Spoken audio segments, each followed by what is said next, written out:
శ్రీ లక్ష్మీ నృసింహ పరబ్రహ్మణే నమః. కొన్ని విషయాలలో మనం నీవారు నావారు ఎదుటివారు అని చూడకుండా ప్రవర్తిస్తూ ఉంటాం.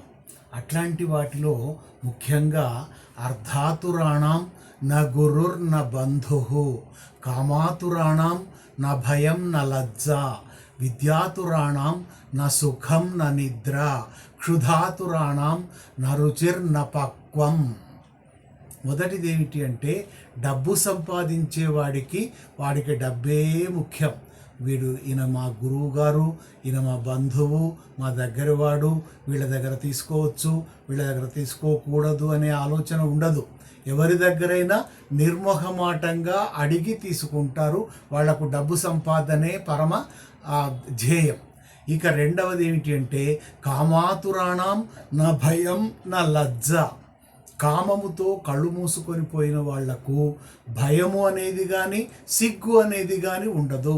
వాళ్ళు ఏ రకంగానైనా ప్రవర్తిస్తారు, అతిగా ప్రవర్తిస్తారు. లోకం ఏమనుకున్నా నాకేమిటి, నాకు కావలసింది నాకు కావాలి అని కోరుకుంటారు, తిరుగుతూ ఉంటారు. ఇంకొకటి విద్యాతురాణం నా సుఖం నా నిద్ర.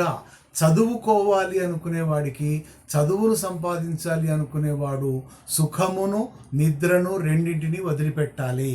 ఎందుకంటే నేను హాయిగా పడుకుంటాను, హాయిగా సుఖపడతాను అనుకుంటే చదువు రాదు. మనం పేపర్లలో టీవీలలో చూస్తుంటాం. ఈ రకరకాల ఉన్నత విద్యలలో ర్యాంకులు వచ్చిన వాళ్ళు, స్టేట్ ర్యాంకులు వచ్చిన వాళ్ళు, దేశ స్థాయిలో జాతీయ స్థాయిలో ర్యాంకులు వచ్చిన వాళ్ళను చూస్తే, నేను టీవీలు ఫోన్లు బంద్ చేసినాను, 18 గంటలు చదివినాను, 16 గంటలు చదివినాను అని ఈ రకంగా చెప్తూ ఉంటారు. కాబట్టి ఆ రకంగా కష్టపడి చదివినట్టయితేనే ఉన్నత శిఖరాలకు చేరగలుగుతాము. దానికి ముఖ్యంగా సుఖము నిద్ర రెండూ వదిలిపెట్టాలి. ఇక చివరిది ఏమిటి అంటే, క్షుధాతురాణం నా రుచిర్ నా పక్వం. ఆకలితో ఉన్నవాడికి ఇది రుచిగా ఉన్నదా లేదా, ఇది బాగా వండినారా లేదా, ఉడికిందా లేదా అనేది చూడడు.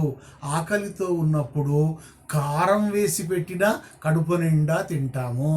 కాబట్టి అక్కడ మనం అవన్నీ ఆలోచించడానికి అవకాశం ఉండదు. అదే కడుపు నిండుగా ఉన్నప్పుడు ఎంత రుచికరమైన పదార్థాలు పెట్టినా అవి నచ్చవు. కాబట్టి ఈ రకంగా లోకంలో వ్యవహారం ఉంటూ ఉంటుంది. ఇంకొకటి ఏమిటి అంటే, యుక్తియుక్తముపాదేయం వచనం బాలకాదపి, విదుషాతు సదా గ్రాహ్యం వృద్ధాదపి న దుర్వచః. పెద్దవారి మాట వినాలి, పెద్దలు చెప్పిన మాట సద్దన్నం మూట అని మనకు లోకంలో ఒక వాడుక ఉన్నది. పెద్దలు చెప్పిన మాటలు వినాలి అని చెప్తారు. కానీ వృద్ధుడైనా సరే అతడు చెప్పిన మాట చెడ్డదైతే అది వినకూడదు. పెద్దవాడైనప్పటికీ చెడు బోధలు చేసినాడు అనుకోండి, వాటిని మనం వినవలసిన అవసరం లేదు. పెద్దవాడు కదా అని గౌరవించి పట్టించుకోవాల్సిన అవసరం లేదు. మరి అదే యుక్తియుక్తమైన మంచి మాట చిన్నవాడు చెప్పినా దానిని తప్పక స్వీకరించాలి. మంచి మాట కనుక చెప్పినట్టయితే బాలాదపి సుభాషితం అన్నట్టుగా, మనకంటే చిన్నవారైనప్పటికీ కూడా మంచి విషయాలను చెప్పినట్టయితే ఆ విషయాలను స్వీకరించి మనం ఆచరించవచ్చును. కాబట్టి ఈ రకంగా పెద్దల మాటనే తప్పకుండా గౌరవించాలి అనేది ఇక్కడ వర్తించదు. వారు చెడు బోధలు చేస్తున్నప్పుడు దాన్ని పక్కకు పెట్టాలి. చిన్నపిల్లలు చెప్పినప్పుడు మంచి మాట అయినా సంతోషంగా స్వీకరించాలి. కానీ నీకేం తెలుసు, నాకంటే చిన్నవాడివి కదా అని తిరస్కరించకూడదు. ఈ రకంగా ఉన్నట్టయితే మనం లోకంలో సుఖపడగలము. లోకా సమస్తా సుఖినో భవంతు.